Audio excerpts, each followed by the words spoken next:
Hello friends, welcome to my channel एडविला point. आज का हमारा टॉपिक है क्लास 12 मैथ में चैप्टर 4 एक्सरसाइज 4.3 के बारे में हम लोग आज पढ़ेंगे।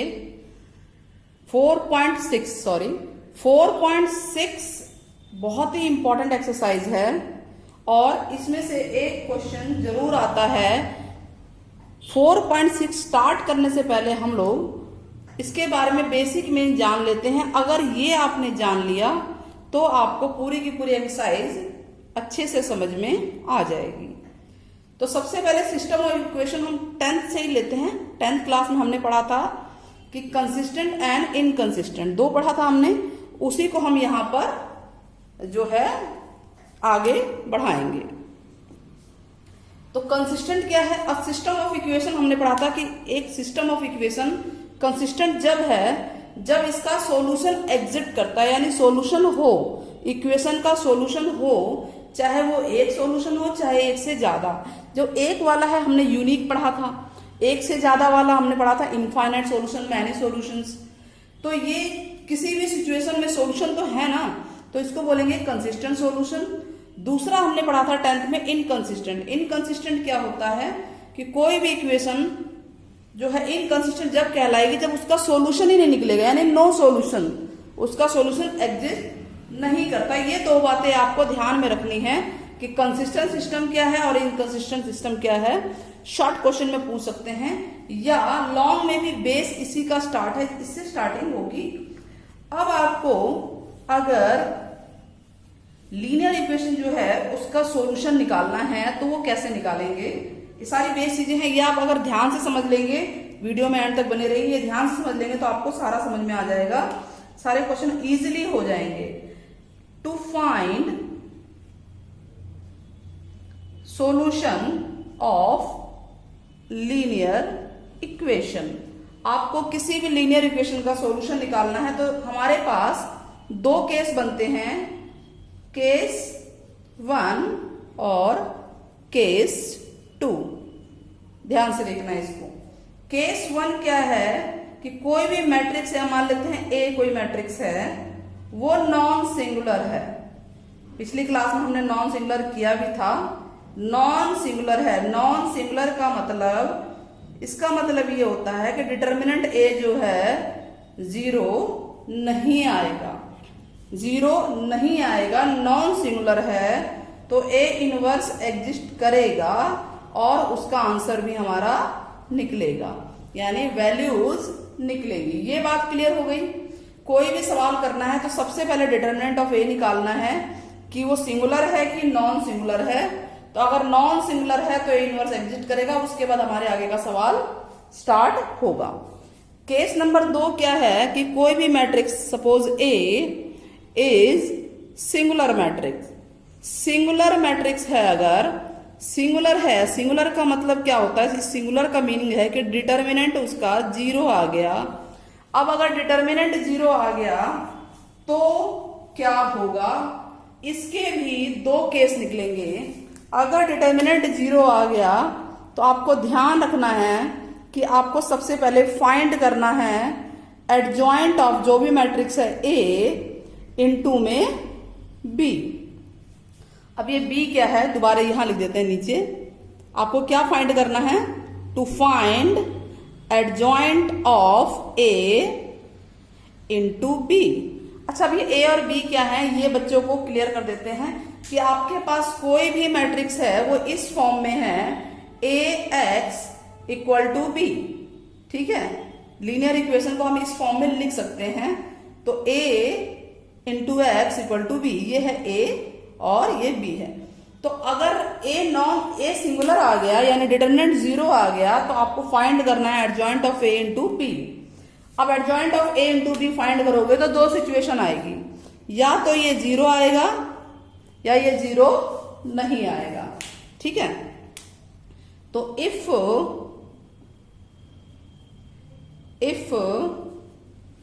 Adjoint of A into B 0 नहीं आया तो क्या सिचुएशन होगी, ये इसकी एक सिचुएशन है और सेकंड सिचुएशन हमारा यहां होगा। If adjoint of A into B, zero नहीं आया, जीरो को छोड़ के कुछ भी आ गया, तो हम लिखेंगे कि सॉल्यूशन डज नॉट एग्जिस्ट, यानी सॉल्यूशन है नहीं उसका। और जो सिस्टम है लिखेंगे सिस्टम ऑफ लीनियर इक्वेशन, ठीक है, is inconsistent, is inconsistent. Clear है? ठीक है, यहां जगह नहीं है, नीचे ही लिख देते हैं इनकंसिस्टेंट, इन दिख ही नहीं रहा होगा, इनकंसिस्टेंट बोल रही हूं, सुनाई दे रहा होगा। तो adjoint of A into B is not zero आ गया, तो यहाँ ये बात ध्यान रखने की सॉल्यूशन डज नॉट एग्जिस्ट, यानी कि जो एग्जिस्ट नहीं करता यानी कि इनकंसिस्टेंट है। दो मैंने आपको बताया था, कंसिस्टेंट और इनकंसिस्टेंट। नाउ सेकंड केस जो है हमारा, सेकंड केस क्या कहता है, सेकंड केस क्या कह रहा है हमारा कि अगर adjoint of A into B ये जीरो आ गया, तो जो सिस्टम ऑफ लीनियर इक्वेशन है मे बी आइदर कंसिस्टेंट, या तो वो कंसिस्टेंट हो सकता है या इनकंसिस्टेंट होगा, इनकंसिस्टेंट होगा, ठीक है, अकॉर्डिंग भाई सिस्टम है क्या, या तो उसके नो सॉल्यूशन होंगे या मैनी सॉल्यूशन होंगे। कंसिस्टेंट मतलब कि मैनी सॉल्यूशन होंगे और इसका मतलब कि नो सॉल्यूशन होंगे। तो अकॉर्डिंग एज ये हम लिखेंगे इस तरह से, ये सॉल्यूशन लिखेंगे, system have either infinite solution और क्या बताया, नो सॉल्यूशन, नो सॉल्यूशंस। तो मोटा मोटा हमें ये पता लगाना है, कोई भी क्वेश्चन आता है तो डिटर्मिनेंट ए निकालेंगे, नॉट जीरो आ गया तो आपका ये सॉल्यूशन एग्जिस्ट करेगा ए इनवर्स, और अगर जीरो आ गया तो दो सिचुएशन है, adjoint of A into B निकालेंगे, adjoint of A into B अगर जीरो आ गया तो सॉल्यूशन डज नॉट एग्जिस्ट, और अगर जीरो आ गया तो दो तरीका है, आपको ये बस लिखना है। तो इस तरह से ये बातें आपको ध्यान में रखनी है। इन बातों को ध्यान में रखते हुए हम लोग एक्सरसाइज 4.6 करने जा रहे हैं। तो फर्स्ट क्वेश्चन से हम इसका स्टार्ट करते हैं, क्वेश्चन नंबर फर्स्ट, ठीक है, एक्सरसाइज 4.6 क्वेश्चन नंबर फर्स्ट से हम स्टार्ट करते हैं। चलिए question number 1, 1x plus 2y equal to 2, 2x plus 3y equal to 3। Question ये है कि आपको बताना है कि कंसिस्टेंसी इनकी बतानी है, कंसिस्टेंट है कि नहीं है। तो हम इसको लिख सकते हैं, किस रूप में लिख सकते हैं बताइए। जो इक्वेशंस हैं कैन बी रिटर्न एज, आप इसको ax इक्वल टू बी की फॉर्म में लिख सकते हो, ठीक है, वेयर ए आपका ये सारे हैं 1 2 2 3, ये ए है, और x है, x और y वेरिएबल, और b है आपका राइट हैंड साइड में जो है 2 3। क्लियर हो गया, a x और b क्या क्या होते हैं। तो सबसे पहले हमें आपको क्या निकालना है, हमें डिटर्मिनेंट a निकालना है, यानी 1 2 2 3, इसको ऐसे लिखना है। डिटर्मिनेंट तो बता रखा है 3 -4 -1 आ गया, ये जीरो नहीं आया, जीरो नहीं आया इसका मतलब कि a क्या है, a is non singular, a non singular है, तो इसका मतलब ए इनवर्स एग्जिस्ट करेगा, ठीक है। तो अगर नॉन सिंगुलर है तो मैंने क्या बताया था, कंसिस्टेंट है, सिंगुलर है तो इनकंसिस्टेंट। तो लिख देंगे कि system of equation is consistent. Clear हो गया, आपको बस इतना ही बताना है कंसिस्टेंट है कि नहीं है। पहला क्वेश्चन 1 से लेकर 6 क्वेश्चन तक में यही बताने हैं। चलिए हम क्वेश्चन नंबर 5 लेते हैं, इसमें तो कंसिस्टेंट आ गया, 2 3 आप लोग ट्राई करना। क्वेश्चन नंबर 5 लेते हैं। क्वेश्चन नंबर 5 है 3x minus y minus 2z, ये 3/3 का बनेगा equal to 2y minus z equal to -1, ठीक है। 3x minus 5y equal to 3 है। तो सबसे पहले हम इसमें देखिए, किसी में x है, किसी में y है, किसी में z है, किसी में एक ना एक चीज मिसिंग है, तो इसको फुल उस x y z का पूरा इक्वेशन उसमें लिख लेते हैं। तीनों इक्वेशन में x y z जरूर होना चाहिए। तो सबसे पहले पहला तो हमें नजर आ रहा, ठीक है, ये 3x हम लिखेंगे इन -1y minus 2z equal to 2। अब यहाँ पे x नहीं है सेकंड इक्वेशन में, तो x लिख लेंगे हम अपनी तरफ से 0x मतलब 0 ही होता है, plus 2y minus 1z, x के नीचे x, y के नीचे y, z के नीचे z, इजी रहेगा। अब यहाँ पे 3x है माइनस 5y है, z नहीं है तो प्लस 0z कर लो इक्वल टू 3। अब हम कैसे लिखते हैं, the equation can be written as, किस रूप में लिख सकते हैं, ax equal to b, where a क्या है, a 3/3 का मैट्रिक्स बन रहा है, यहां पे 3 -1 -2 0 2 -1 3 -5 0, क्लियर है। 3 -1 -2 0 2 -1 3 -5 0। x क्या है, x y z 3 वेरिएबल है हमारे पास, और b है 2 -1 3, ठीक है। अब हमें क्या निकालना है, डिटर्मिनेंट निकालना है। डिटर्मिनेंट ऑफ a निकालिए। डिटर्मिनेंट ऑफ a कैसे निकलेगा, यानी डिटर्मिनेंट इसका हमें करना पड़ेगा ना, 3 0 3 -1 2 -5 -2 -1 0, ये डिटर्मिनेंट ऑफ a हो गया। इसमें 0 है तो आप इसको ना कॉलम वाइज कर लेते हैं, वैसे कैसे भी सॉल्व कर सकते हैं। तो सबसे पहले हम 3 ले लेते हैं, रो और कॉलम छोड़ के, क्या ये बचेगा 0 0 और माइनस प्लस और माइनस, यहाँ 5 आ जाएगा, फिर माइनस का ये 0 है तो 0 हो जाएगा सारा कुछ, फिर प्लस का 3 है, रो और कॉलम को छोड़ दो, क्या बचता है ये 1 को इससे मल्टीप्लाई कीजिए, इसको 1 आ गया, 2 दूनी 4 माइनस का और माइनस प्लस हो जाएगा पहले ही, ठीक है। ये अब तक आपको आ चुका होगा डिटरमिनेंट निकालना। नाउ ये आ गया -5 यानी -15, ये 0 हट ही गया, 4 और 1 5 5 दिए 15, तो हम देख रहे हैं 0 आ गया। ओ 0 आ गया जी, 0 आ गया, तो इसका मतलब सेकंड सिचुएशन थी हमारी, क्या सिचुएशन थी, ये तो a सिंगुलर आ गया। अगर डिटर्मिनेंट ऑफ a 0 आता है तो a इज सिंगुलर। अगर a सिंगुलर है तो सिंगुलर के केस में हमारे को adjoint of a into b निकालना पड़ेगा, क्योंकि उसमें भी 2 हमारे पास ऑप्शन है, पहला या दूसरा। तो एडजॉइंट ऑफ a आप निकालेंगे सबसे पहले, to find adjoint of a into b। b तो है हमारे पास, b है, एडजॉइंट ऑफ a निकालिए। एडजॉइंट ऑफ a भी बताया गया है आपको, वीडियो में आप देख सकते हैं, मेरी पिछली वीडियोस में है एडजॉइंट ऑफ a निकालना। दोबारा बता देते हैं, यहाँ पे मोटा मोटा एडजॉइंट ऑफ a होता है a11 12 13 21 22 23 31 32 33, क्लियर है। तो अब a11 निकालिए।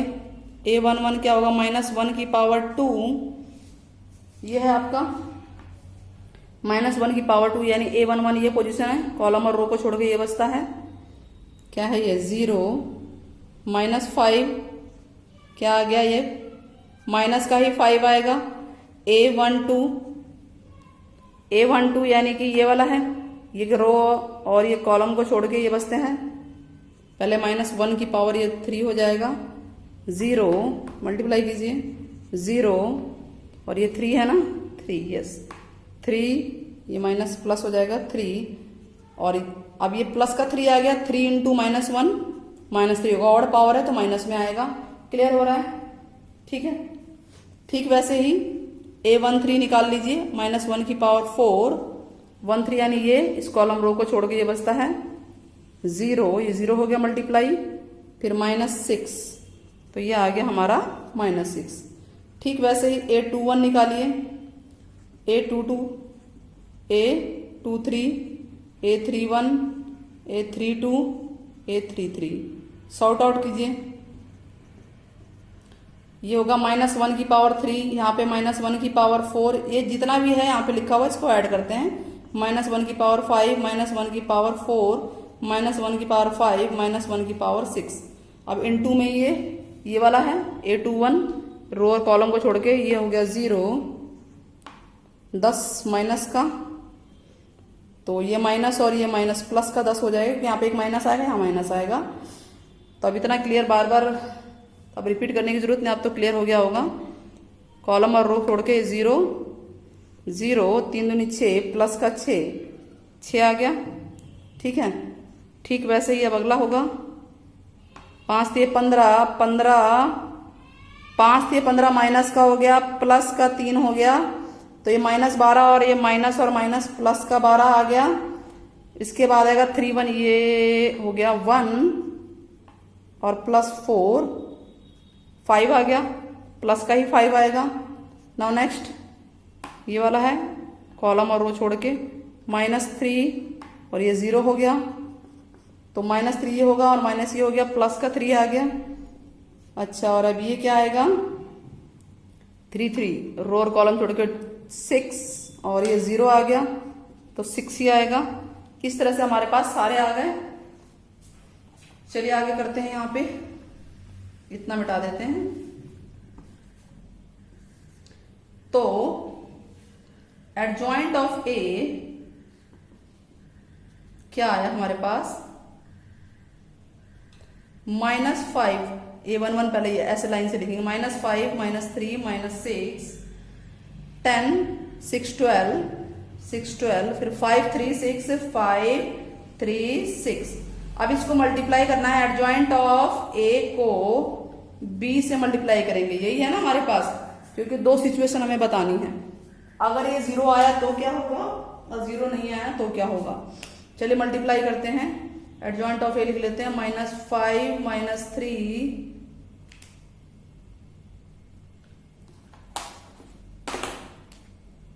-5 -3 -6 10 6 12 5 3 6 और b है 2 -1 3। क्लियर, मल्टीप्लाई करना शुरू कीजिए, इसको इससे कीजिए, ये होगा -10 प्लस 15, सेकंड रो कॉलम से करेंगे, -6 प्लस 9 -12 ये क्या था यहाँ पे, ये 6 था ना, ये 6 3 18, क्या आ गया हमारे पास, यहाँ तो 5 आ गया, माइनस का 12 9 गया, -3 -6 ये हमारे पास आ गया। ये नॉन जीरो आया क्योंकि 0 नहीं आया, 0 0 वाला मैट्रिक्स नहीं आया हमारे पास। तो जब नॉन जीरो आ गया तो पहली कंडीशन थी, दो कंडीशन मैंने अभी बताई थी आपको, तो हम लिखेंगे system of equation does not exit, यही थी कंडीशन, एग्जिट नहीं करेगी। ठीक है, तो एग्जिट नहीं करेगी तो system of equation is inconsistent. Clear हो गया। तो क्वेश्चन नंबर 1 से लेकर 6 तक आपको यही बताना है कंसिस्टेंट है कि नहीं है, और आपके सारे क्वेश्चंस हो जाएंगे। तो 1 2 3 तो वो 2x2 मैट्रिक्स का है, ये 3x3 के हैं, इसमें भी ए की फॉर्म में कुछ भी आएगा, जो भी आएगा, चाहे डिटर्मिनेंट ऑफ ए वो नॉन जीरो ही आएगा। तो आपको सिर्फ इतना ही लिखना है कंसिस्टेंट है कि नहीं है। तो 1 से लेकर 6 तक आप लोग क्वेश्चन ट्राई कीजिएगा, और क्वेश्चन नंबर 4 को आप सॉल्व करके मेरे कमेंट बॉक्स में जरूर दिखाना। और 7 से लेकर आगे 16 तक क्वेश्चन मैं नेक्स्ट वीडियो में आपको जरूर बताऊंगी। नेक्स्ट वीडियो आप जरूर देखिएगा। वीडियो पसंद आई हो तो मेरे चैनल को लाइक सब्सक्राइब शेयर जरूर कीजिएगा, और कमेंट करना ना भूलें चैनल को प्लस में इस वीडियो को। तब तक के लिए जय हिंद।